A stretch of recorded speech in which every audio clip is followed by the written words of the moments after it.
이재명 대통령의 부정평가가 취임 후 처음으로 50%를 넘었습니다. 상대가 스스로 무너지고 있다는 얘기입니다. 그런데 그 반사이익을 먹어야 할 국민의힘은 오히려 내려갔습니다. 그걸 우리가 뭐라고 불러요? 좀비라고 부르죠. 그러니까 정치적 좀비가 돼버리는 겁니다. 반사이익이 제로입니다. 도대체 왜 이런 일이 벌어졌을까요? 답은 사실 이미 나와 있습니다. 가장 잘 싸우는 선수를 벤치에 앉혀놓고 왜 점수가 안 나느냐고 묻는 것과 같기 때문입니다. 그 선수의 이름은 한동훈입니다. 오늘 보수재건이 반사이익 제로의 진짜 이유를 숫자와 육성으로 하나씩 기록하겠습니다.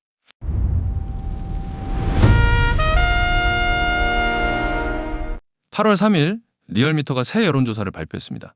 숫자는 세 장면으로 요약됩니다. 첫째, 이재명 대통령의 국정 긍정 평가는 45.9%. 취임 후 최저치이자 3주 연속 하락입니다. 둘째, 부정평가는 50.5%. 취임 후 처음으로 50을 넘었습니다. 셋째, 그런데 정당 지지도를 보면 민주당은 45.1로 오히려 올랐고 국민의힘은 37.7로 내려갔습니다.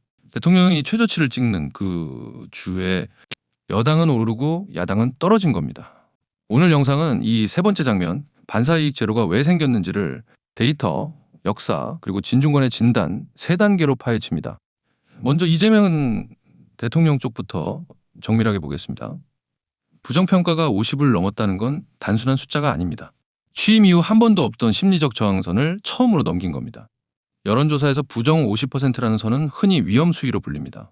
국민의 절반이 잘못하고 있다고 답하기 시작하면 국정 동력이 눈에 띄게 떨어지는 구간이기 때문입니다. 긍정은 3주 연속 내려가 45.9, 취임 후 최저치. 부정은 50.5로 처음으로 긍정을 확실히 앞질렀습니다.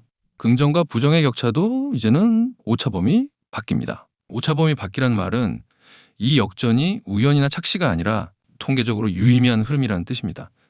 그럼 왜 빠졌을까요? 크게 세 가지가 겹쳤습니다. 첫째, 보안수사권 폐지, 이른바 방탄 입법 논란입니다. 검찰의 보안수사권을 없애면 억울한 피해자가 사건을 다시 살펴봐달라고 할 통로가 줄어듭니다. 그래서 범죄 피해자 보호장치를 없앤다는 비판이 나왔고 이게 중도층에게 내 편 그리고 자기 자신만 챙긴다는 인상을 남겼습니다. 둘째, 경제와 민생 피로입니다. 물가와 자영업 체감이 좀처럼 나아지지 않으면서 정치 싸움 말고 먹고 사는 문제부터라는 여론이 국정 만족도를 눌렀습니다. 셋째, 인사와 독주 이미지입니다. 압도적 의석으로 법안을 숫자로 밀어붙이는 국회 운영이 오만하다는 역풍을 불렀습니다. 정리하면은 지금 이재명 정권은 외부의 공격이 아니라 스스로의 무게에 눌려 내려가고 있습니다. 야당 입장에서 이건 몇 년에 한 번 올까 말까 한 기회입니다. 상대가 이제 패를 던져주고 있는 판이니까요. 문제는 그 기회를 국민의힘이 하나도 못 주고 있다는 데 있습니다. 정치에는 오래된 상식이 하나 있습니다. 여당 지지율이 빠지면 그 표의 일부는 야당으로 흘러갑니다. 이걸 반사이익이라고 부릅니다. 그런데 이번엔 그 상식이 작동하지 않았습니다. 민주당은 3.8이 오르고 국민의힘은 2.9가 빠졌습니다. 두 당의 격차는 7.4%포인트로 벌어졌습니다. 대통령이 최저치를 찍는 바로 그 주에 말입니다. 빠진 이재명 지지층이 국민의힘으로 가지 않고 차라리 지지정당 없음으로 흩어졌다는 뜻입니다. 여기서 중요한 개념이 하나 있습니다. 정치에서 표는 상대가 싫다고 그냥 나에게 오지 않습니다. 싫은 여당과 기대되는 야당, 이 두 조건이 같이 충족돼야 넘어옵니다. 경제학에 빗대면 수요는 생겼는데 공급이 없는 상황입니다. 이재명에게 실망한 표라는 수요는 분명히 생겼는데 그 표를 받아줄 대안이라는 공급을 국민의힘이 못 내놓은 겁니다. 지금 국민의힘은 첫 번째 조건을 갖췄는데 두 번째가 비어 있습니다. 유권자가 국민의힘을 대안으로 보지 않는다는 신호입니다. 실제로 이 조사에서 이재명에게서 떨어진 표는 국민의힘이 아니라 지지정당 없음으로 흘러갔습니다. 갈 곳을 못 찾은 표가 야당을 건너뛰고 무당층에 고인 겁니다. 상대가 넘어졌는데 일으켜 세워야 할 우리가 같이 주저앉는 것. 이건 운이 나쁜 게 아니라 구조적인 이유가 있는 겁니다. 그리고 그 구조를 이해하려면 과거를 잠깐 봐야 합니다. 그럼 이 반사이익이라는 게 원래 어떻게 작동해 왔는지 잠깐 짚고 가겠습니다. 과거를 보면 반사이익을 받은 야당과 못 받은 야당은 다 갈립니다. 여당이 악재로 흔들릴 때.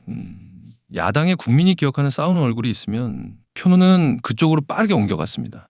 반대로 여당이 아무리 흔들려도 야당이 내부 싸움에 빠져 있거나 대체 저 당은 뭐 하나 소리를 들으면 표는 야당으로 안 가고 지지 정당 없음으로 증발했습니다. 핵심은 얼굴입니다. 국민이 야당을 지지할 때는 정당 이름보다 먼저 저 사람이 우리 편에서 싸우고 있다는 얼굴을 떠올립니다. 그 얼굴이 선명한 야당은 반사이익을 받았고 얼굴이 흐릿한 야당은 여당이 망해도 같이 가라앉았습니다. 이번 리얼미터 숫자가 정확히 두 번째 그림입니다. 이재명은 흔들리는데 국민의힘은 싸우는 얼굴이 안 보입니다. 그런데 여기에 반전이 있습니다. 사실 국민의힘에는 그 얼굴이 있었습니다. 불과 몇 주 전까지 가장 앞장서 싸운 사람이 분명히 있었으니까요. 문제는 그 사람을 지금 당이 오히려 밀어내고 있다는 데 있습니다. 그 이름을 부르기 전에 지금 당을 이끄는 사람 얘기를 먼저 해야 합니다. 현재 국민의힘의 당대표는 장동혁입니다. 그런데 지난 보안수사권 폐지 국면에서 장동혁 지도부의 존재감은 이상하리만치 옅었습니다. 민주당이 형사소송법 개정을 강행할 때 당 차원의 대우는 있었지만 국민의 기억에 남는 얼굴은 없었습니다. 필리버스터는 24시간 만에 표결로 종결됐고 당은 위헌을 이유로 표결에 불참하는 선에서 멈췄습니다. 싸움은 했지만 국민이 저 사람이 우리 편에서 이만큼 싸웠다고 떠올릴 장면을 만들지 못한 겁니다. 그 사이 정작 최전선에서 토론회를 열고 여론전을 이끈 사람은 당대표가 아니라 당 밖의 한동훈이었습니다. 저는 더불어민주당의 어떤 161명 중 어떤 의원이라도 오시면 감사하게 토론하겠습니다. 이게 서로 감정 싸움 하자는 것이 아니라 대단히 큰 공익의 문제에 대해 생산적인 토론을 하자는 것입니다. 당의 간판과 실제로 싸운 얼굴이 따로 논 겁니다. 왜 이런 일이 벌어졌을까요? 지금 국민의힘 지도부는 지난 대선과 전당대회를 거치며 한동훈 색깔 지우기를 사실상 노선으로 삼았습니다. 당의 주도권을 두고 한동훈과 경쟁 관계에 있다 보니 그가 아무리 잘 싸워도 당 차원에서 띄워주기가 어려웠던 겁니다. 그 결과 당은 최전선의 얼굴을 자기 것으로 만들 기회를 스스로 걷어찼습니다. 바로 이 분리가 반사이익 제로의 핵심입니다. 당은 싸우는 얼굴을 자기 안에 두지 못했고 정작 그 얼굴을 가진 사람과는 거리를 뒀습니다. 집토끼를 지키려다 산토끼는 물론 판 전체를 놓치고 있는 셈입니다. 그럼 그동안 한동훈은 정확히 무엇을 했을까요? 당의 홀대 속에서도 그는 싸움의 명분을 쉬지 않고 쌓았습니다. 시간 순으로 보겠습니다. 첫째, 그는 보안 수사 금지, 기어이 범죄자의 편에 설 것인가 토론회를 직접 열었습니다. 법안의 위험성을 조목조목 짚는 자리였습니다. 억울한 죽음은 잊혀지고 묻혀지는 것이고 살인범은 자기 죄값을 치르지 않게 되죠. 이재명 민주당 정권이 정말로 살인자의 편에 서려는 것인지 묻고 싶습니다. 지금 이렇게 보안수사권 자체가 폐지된다면 당초 경찰이 했던 그 수사 내용으로 진행될 수밖에 없었을 거예요. 검사가 해야 될 일이에요. 그런데 그 일이 제대로 되지 않았던 것이고 전국에 김진주 씨 같은 피해자들이 많고 그리고 국민들 모두는 이런 피해자가 될 수도 있는 입장에 있는 겁니다. 둘째, 필리버스터에 이름을 올렸습니다. 비록 12번째 순서라 발언 차례는 오지 않았지만 싸움의 대열 안에 분명히 서 있었습니다. 셋째, 민주당이 토론을 걸었다가 스스로 철회하자 그는 자리를 피하지 않고 인터뷰로 정면에서 받았습니다. 국민들 앞에서 저와 보안수사권이 왜 필요한 이 폐지가 왜 국민의 이익에 반하는 것인지에 대해서 공개적으로 토론하자라는 제의를 드립니다. 일명이 토론회도 못할 정도로 토론도 못 나설 정도로 잘못된 정책이다라는 것을 이번 주랭랑으로 스스로 인정한 것이다라고 생각합니다. 예. 그런데도 불구하고 묻지마 강행 한다고 하는데 국민은 안중에도 없는 거죠. 제가 초반이니까 잠깐 제가 말씀드리면 보안 수사권이라는 게 사실 권리가 아니잖아요. 네. 임무일 뿐이죠. 그리고 그건 권리 측면에서 보더라도 검사의 권리는 아니고 피해자와 시민의 권리. 보시는 것처럼 그는 흔들리지 않고 논리로 받아쳤습니다. 넷째, 법안 통과 국면에서 거부권을 요구하며 여론전을 이어갔습니다. 저는 이 말씀 먼저 드리고 싶어요. 이 보안 수사권 문제는 이렇게 개인적인 문제 내지는 당 간의 정치공학의 문제가 아니라 누구에게 이익이 되느냐 불이익이 되느냐 이걸 명확하게 봐야 된다고 생각하는데 네. 범죄자에게 이익이 되고 피해자에게 불이익이 됩니다. 이건 100%입니다. 네. 왜 그런데 더불어민주당을 이걸 무너뜨리라고 하죠? 제가 이 점을 명확하게 질문하고 싶습니다. 이걸 왜 합니까? 이걸 해서 국민이 이익을 봅니까? 그러니까 이게 더불어민주당의 강성 지지층이 검찰에 갖고 있는 복수심을 만족시키는 효과. 근데 그건 공익은 아닙니다. 정리하면 지난 몇 주 국민의힘에 싸우는 얼굴은 사실상 한동훈 한 사람이었습니다. 당의 지원 없이 개인의 이름으로 최전선을 지킨 겁니다. 그런데 그 사람을 당은 품지 않았습니다. 바로 이 대목을 반이재명 진영에서 가장 냉정한 논객이 정면으로 지적했습니다. 이 상황을 가장 정확하게 짚은 사람이 또 진중권입니다. 그는 최근 시사저널 TV 방송에서 지금 국민의힘의 구도를 이렇게 정리했습니다. 먼저 당권을 쥔 세력에 대한 평가입니다. 교수님, 장동혁 대표 어떻게 해야 됩니까? 물러나야죠. 근데 절대로 물러날 사람이 아닙니다. 실제로는 연임이 지금 불가능한 상태거든요. 계속 그 임기를 갖다 수행하는 게 지금 불가능한 상태임에도 예. 불구하고, 그러니까 좀비 상태가 되는 거예요. 표현은 거칠지만 핵심은 분명합니다. 지금 당권을 쥔 세력으로는 이 판을 못 바꾼다는 겁니다. 그리고 진중권은 장동혁 측이 한동훈을 대하는 태도까지 꼬집었습니다. 그러니까 장동혁이 지금 뭡니까? 약간 망상증이 있거든요. 자기가 대권 후보라고 생각을 해요. 우리가 볼 때 택도 없잖아요. 대권 후보고. 그러니까 이러다 보니까 자꾸 한동훈을 갖다 경쟁자로 생각을 해가지고 예. 잘라내고 뭐 이러는 거거든요. 지금 대권병에 걸려 있는 겁니다. 당의 간판이 정작 국민이 아는 얼굴을 경쟁자로만 본다는 지적입니다. 그런데 진중권은 한동훈 쪽에도 아주 냉정한 주문을 던졌습니다. 지금 서둘러 신당을 만드는 건 오히려 패배주의라는 겁니다. 나가서 새 살림을 차릴 게 아니라 안에서 버티며 당을 되찾으라는 겁니다. 왜냐하면 시간은 한동훈 편이라는 거죠.